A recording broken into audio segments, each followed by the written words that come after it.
Kia ora, welcome to Central News for Tuesday, the 19th of August. I'm Hilary Entwistle.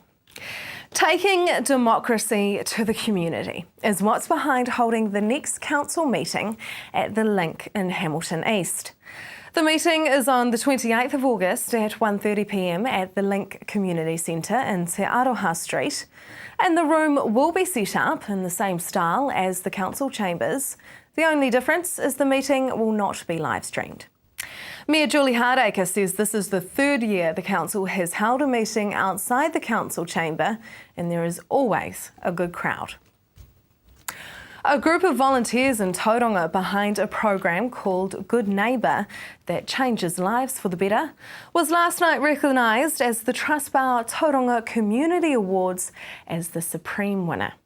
Over 140 people gathered at Bay Park for the Trustpower Tauranga Community Awards, which were presented by Tauranga Mayor Stuart Crosby and Trustpower Chief Executive Vince Hawksworth. For winning the Supreme Award, Good Neighbour received a framed certificate, a trophy and $1,500 in prize money. Good Neighbour now has the opportunity to represent the region at the 2014 Trustpower National Community Awards, which are being held in the Wellington region in March 2015.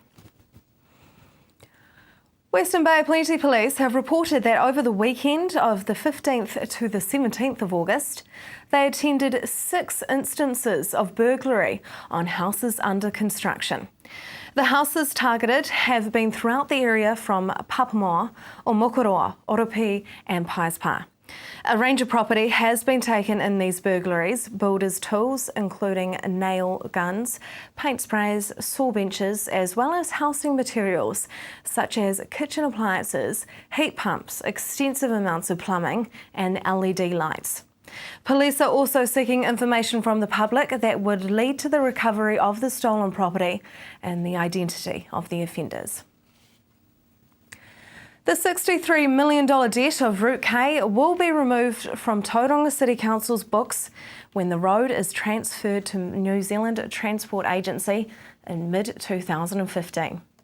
TCC and NZTA made the joint announcement yesterday saying all but $1 million of the $63 million debt associated with the bypass would be removed from the city's books.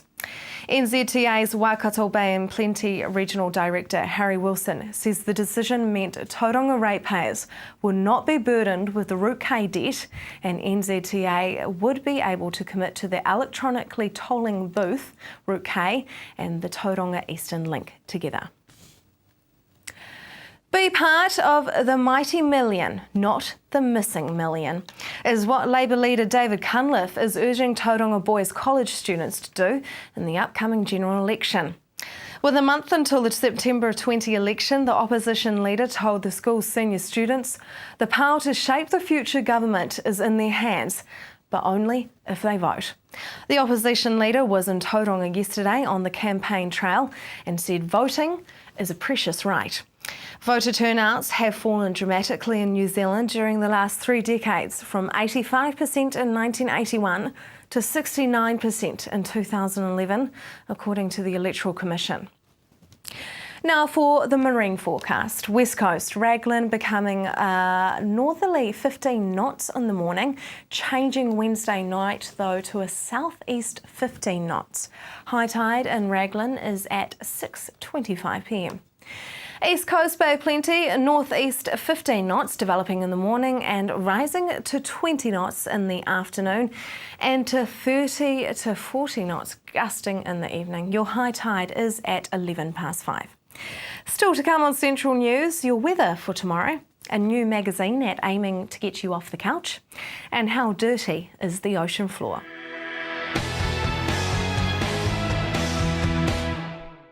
Welcome to Central News on TV Central. The Countdown Kids Appeal was launched last week with over $7 million raised since 2007. It's a worthy cause. Money raised over the years has gone to 10 children's wards across the country, including Tauranga Hospital. I spoke with the new medical director, paediatrician Dr. Hugh Lees, to find out about the Countdown Kids Appeal. Last year a blood pressure monitor was purchased. How has that helped out? Well, blood pressures can be quite difficult to measure in children, particularly using the old manual techniques. So having a blood pressure monitor that automatically measures blood pressure is very helpful, especially because you can leave it on the child and schedule it to measure their blood pressure every 15 minutes or so they kind of get used to it, then start to kind of not notice that it's there, so it gets a more accurate blood pressure, because obviously if the child's upset when you're doing any procedure on them, something like their blood pressure will go up and won't give you what their reliable reading is. And with children being that little bit more difficult to look after, is some of the technology of higher standard and therefore more expensive? It can be more expensive because there aren't as many children as adults, so you're producing smaller quantities of equipment, so it often does have a premium associated with it, but it's very helpful and necessary, and it also frees up nursing time. So if you have a monitor that's continuously or intermittently measuring children's heart rate, blood pressure, respirations, etc., that's saving nursing time that they can devote to other things or the value-added things in looking after children. And of course, in children we want to make them as at ease as possible. Can you tell me a little bit about the local boy Wiremu who's fronting the campaign? Wiremu's quite a character, and we're very proud of the fact that he's been chosen as one of the featured children for the fundraising. Wiremu's a little boy that's had a problem with his feet. He's actually had 7 operations on his feet so far in his short life, and you'll see from the poster, which has a racing car drawn around him, he wants to grow up and be a racing car driver. Does the Children's Ward struggle financially? I wouldn't say the Children's Ward struggles financially, but it is always difficult to get those value-added things that contribute to caring for children more carefully and in a manner that puts them at ease and helps them enjoy hospital, because it's very important that children enjoy hospital if that doesn't seem impossible. Is it just medical equipment then that you need for the Children's Ward? It's primarily medical equipment that we're looking for, but we do obviously have play equipment. We have play therapists that are a very important part of our caring for children. Some children don't want to go home. They have so much fun in hospital. What difference have you seen this appeal make over the years? Well, I think, as I mentioned earlier, they've raised $486,000 over 6 or 7 years. That's a very significant amount of money, and it means the Children's Ward, we obviously get equipment through the hospital as well, basic equipment and that sort of thing, but for the value-added things, we're not having to compete with other hospital departments to get those items of equipment, because every hospital department has things that they desperately want for their patients. Everyone can participate by making a donation or engaging in local activities and raffles. To donate, simply visit your local Countdown supermarket and donate at the checkout. A new fitness magazine is aiming to get you off the couch.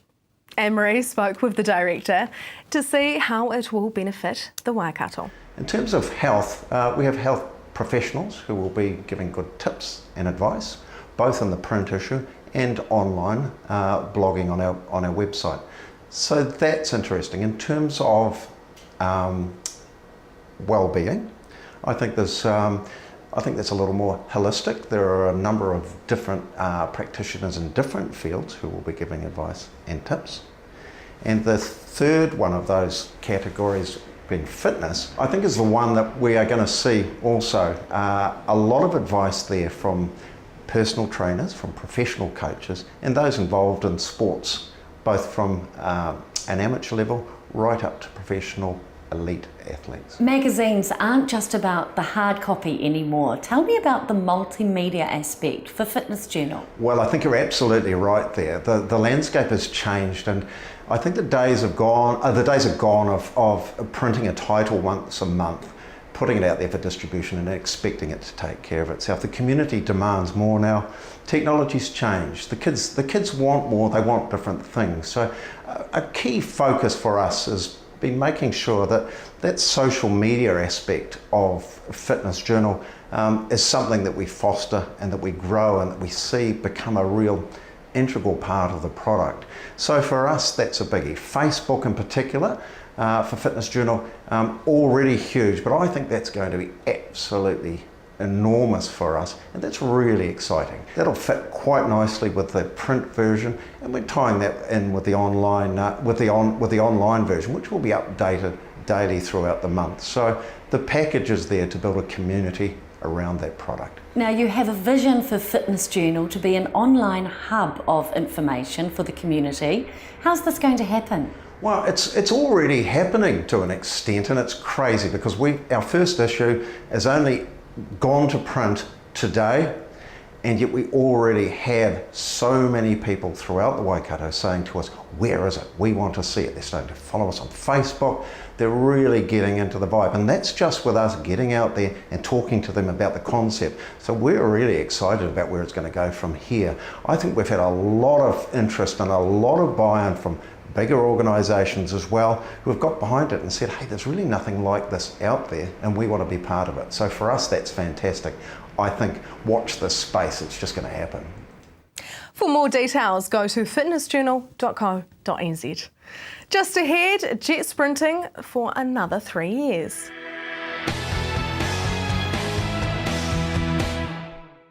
Welcome back to Central News.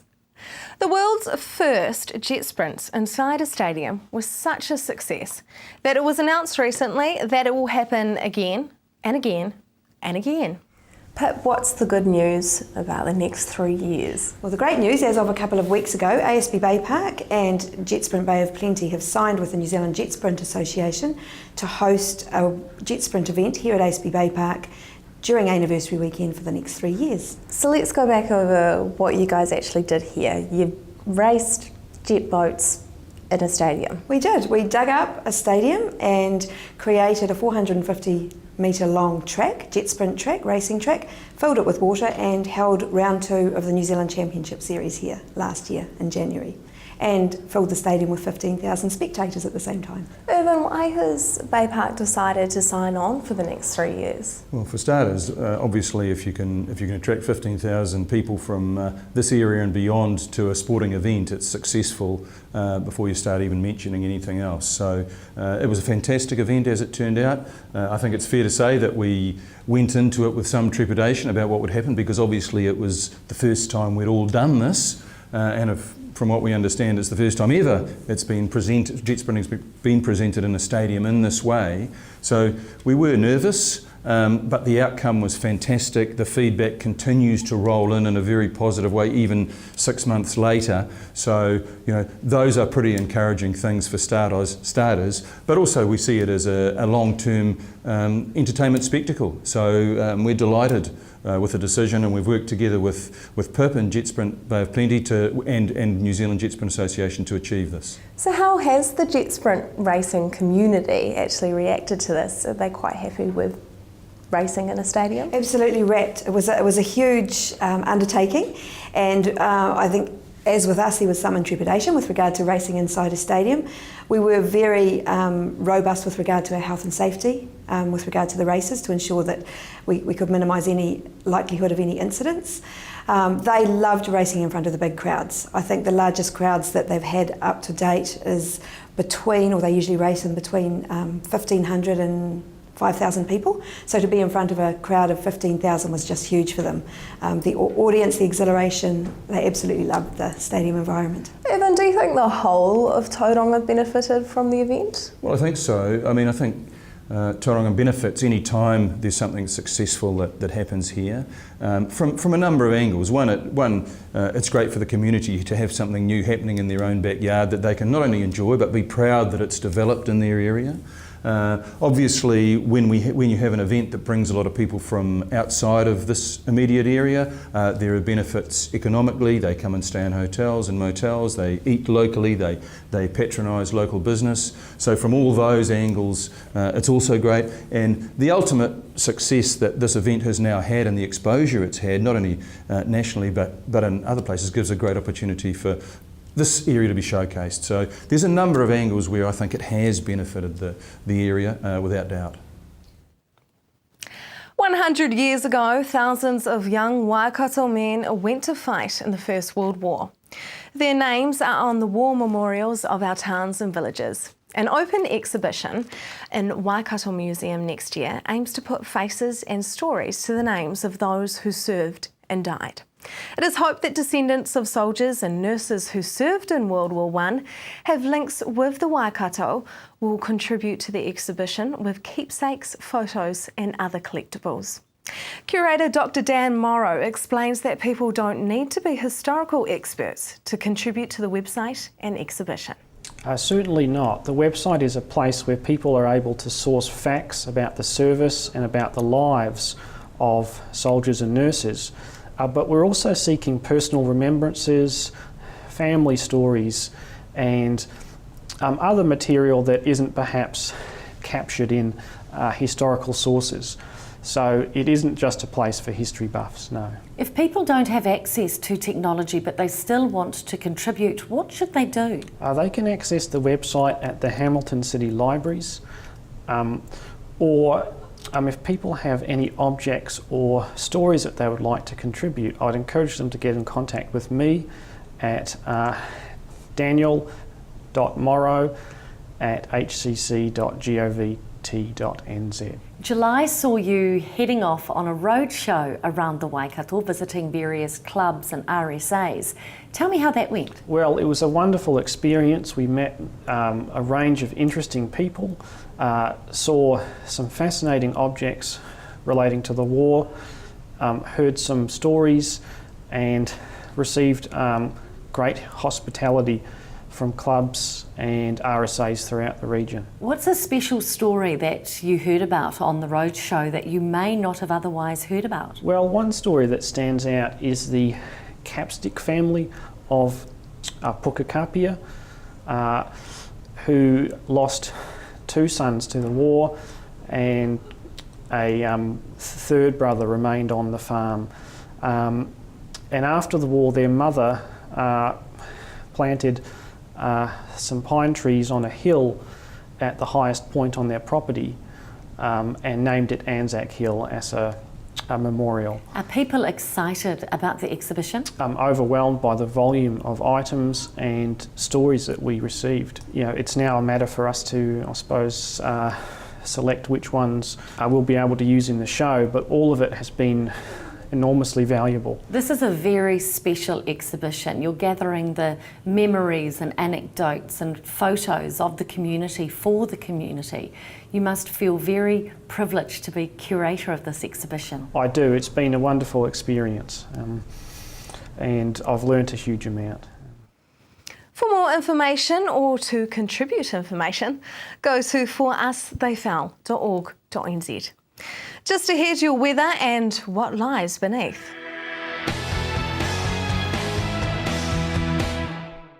Welcome back. Volunteer scuba divers are gearing up to remove rubbish from Pilot Bay this Saturday.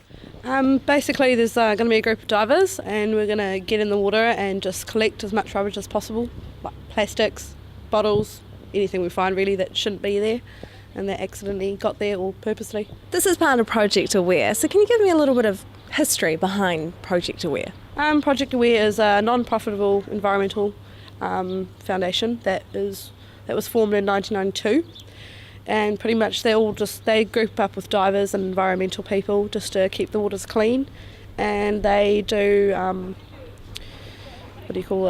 protests about shark finning and all that sort of stuff. So. One dive at a time is their motto. What does that mean? Just sort of taking it one dive at a time, about cleaning up or protecting the ocean or protecting the animals. So yeah, it's always been their slogan. What makes Pilot Bay such a bad area for pollution? Well, Pilot Bay is not an exception to anywhere else in the world. According to Project Aware's data, 22 billion tonnes of rubbish is dumped into our oceans every year, whether it's intentionally or not, and Pilot Bay just happens to be one of them. And it's all about, you know, us as well, and beachgoers, tourists, people in general. I mean, if our rubbish doesn't go in the bins, or go home with us, and then it ends up in the ocean, really, due to the winds. There's actually quite a few organisations helping you guys out. Tell me about all of them. Yeah, well, we've got Dives on Tauranga, and that's where I'm a student there. And then we've got New World sponsoring us the food, so that's real grateful of them. And we've got Environmental Waste, who's sponsoring us the bins, and the council will be paying for the disposal of that. And Project Aware obviously is helping with all the surveys, and Polytech is involved, marine studies and environmental studies, so that's real good of them. The harbour clean-up is at Pilot Bay on Saturday the 23rd of August. Now for our weather, Hamilton, the rain will ease to showers early in the day with northerlies dying out. Your expected high is a warm one with 18 and an overnight low of 8. The rest of the Waikato, rain with some heavy falls easing to showers early morning and northeasterlies dying away. Southerlies overnight. Your expected high, Paeroa, is 17 and an overnight low of 5. Matamata 17 and 5, Te Ao Mutu 18 and 8, Tokoroa 15 and 8. Tauranga, rain easing to showers, northerlies dying away. Your expected high is the warm 18 as well, and an overnight low of 9. The rest of the Bay of Plenty, rain with heavy and possibly thundery falls, easing to showers in the morning, and northeasterlies turning a lighter northwest and then dying away. Te Puke, your expected high is 16 and an overnight low of 10. That is Central News for today. You can like our Facebook page, Central News TV, or email us, news@tvcentral.co.nz. Join me again tomorrow night for more stories from the Waikato and the Bay of Plenty. I'm Hilary Entwistle. I hope you have a lovely evening.